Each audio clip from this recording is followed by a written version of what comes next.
Hello, ladies and gentlemen. I hope you have a great, wonderful day. Well, it seems that we have the great dictatorship of the Democratic Party banning protests, as they always do, because for some reason, the Biden administration, the great old Biden, or a great dictator of old, our person that will save this country is obviously, you can't protest him. He's not allowed to be a protest. He is above being protest. So therefore, ban the people that are doing it. And that's kind of what the Chicago mayor is doing, that he wants to ban people from protesting.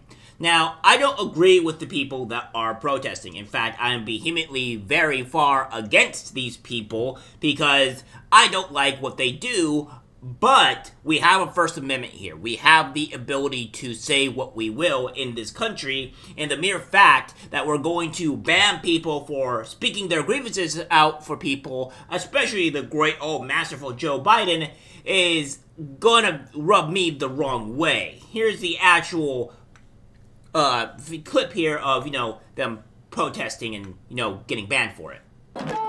If recent pro-Palestinian demonstrations are any indication of what could happen in August when the Democratic National Convention comes to Chicago, it could help explain the reasoning for restrictions the city has placed on where protesters can assemble. A coalition of groups fighting that have now filed for a preliminary injunction asking a federal judge to grant them better access. Instead of meeting with us and working out a compromise that brings us within sight and sound of the DNC, the city has tried to shut us away in a corner.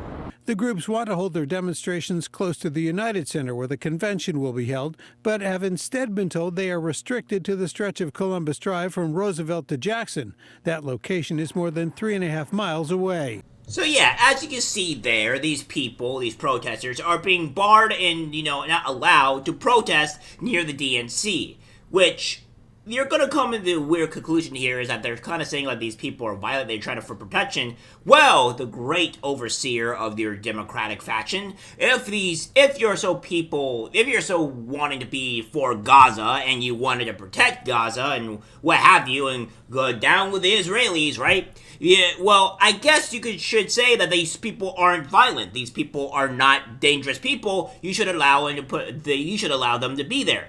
But I digress. This does not mean that just because one group or faction is violent does not mean that the full other group is not violent or is violent. So it really comes to the concern here. Granted, though, I would say that some of these people, a lot of the Gaza, a lot of the pro-Palestinian people usually do intend on turning violent, but it doesn't mean they should be barred still from protests. Like I said, I'm all for protests as long as you are not blocking the highway or inconveniencing other people. I don't really care. Or if you're not, starting a riot. I don't really care. But as soon as you start doing that, that's where I start having a problem here. And of course, the Democratic faction knows no bounds to eliminate people's rights. Because in a Democratic eyes, people have no rights.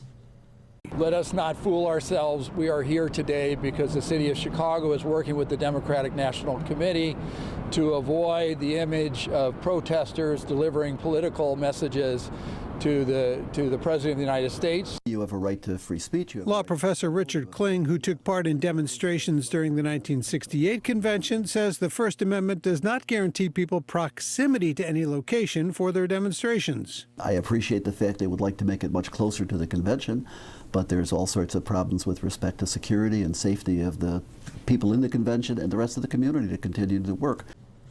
Here's the thing, though. Like, if you're gonna go and protest something, you're probably gonna go and protest to your actual government, are you not? To the people that are actively gonna want to do it. Because here's the thing. Right now, the pro-Palestinian people, Democrats of old, the great far leftists, the only people that are going to help anybody for the pro-Palestinian thing is going to be the Democrats which are in power right now. Joe Biden, which is the one that is going to be doing stuff. So, if they want to protest anything, if they want to get things done, I think protesting, the people that are in power, the people that can possibly make the change, would be the DNC, which... Why would you go protest 3 miles, 4 miles, or God forbid, even 15 miles away from the actual place? It's because you guys are worried about safety. Now, if that was the case, that's you guys pretty much indicating that these pro-Palestinian protesters are dangerous and they are a threat to your own people because obviously they're supposed to be nice and kind. That's what I'm supposed to be.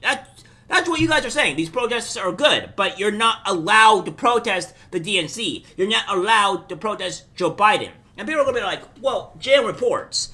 The DNC is just at the Chicago place. They're not only protesting, they're only protesting the DNC that is, at Chicago. Whoa, guys. Well, the DNC is also part of Joe Biden, right? Like, the DNC is Joe Biden in this place, right? So you're going to be protesting not only Joe Biden, but you're also going to be protesting Mayor Johnson, and they're not allowing them to do that. And Mayor Johnson, by the way, has something to say about that.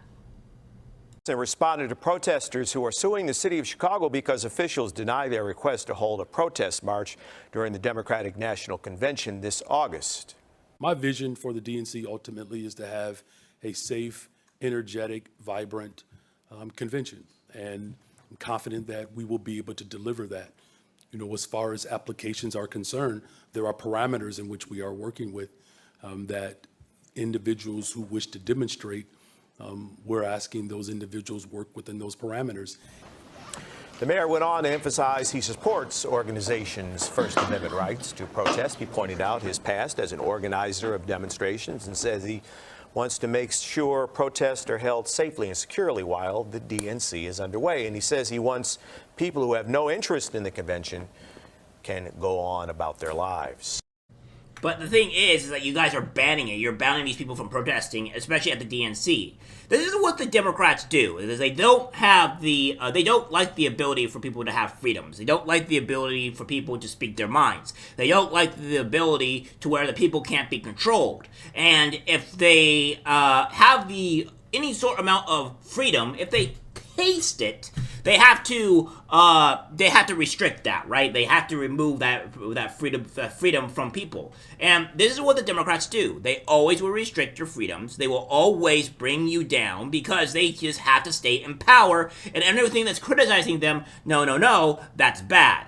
And by the way, guys, as I said, I do not like the pro-Palestinian protesters at all, in any regard. I do not agree with them. I think majority of the time that they do actually do protests, it ends up becoming violent or completely irrepressible, right? Or the mere fact that you block streets or block roads for inconveniencing other people, and that's the reason why I despise them. It's because the mere fact is that they go and inconvenience others for their own cause. But if they're going to go protest on the street, if they're going to go protest somewhere where they're not inconveniencing other people, especially at a government official place, where there's not going to be any harm, then I don't see any issue with this. But of course, the DNC, our great dictators do not want this, so you will be banned from doing so. Looks like we're coming closer and closer to China every single day, and we gotta put an end to it. Alright guys, that's it for the video. Like, guys, share. As always, take care, my friends. I'm disgusted by what I see in public. Even people closest to us can't be trusted. This is algorithmic disease, the social media.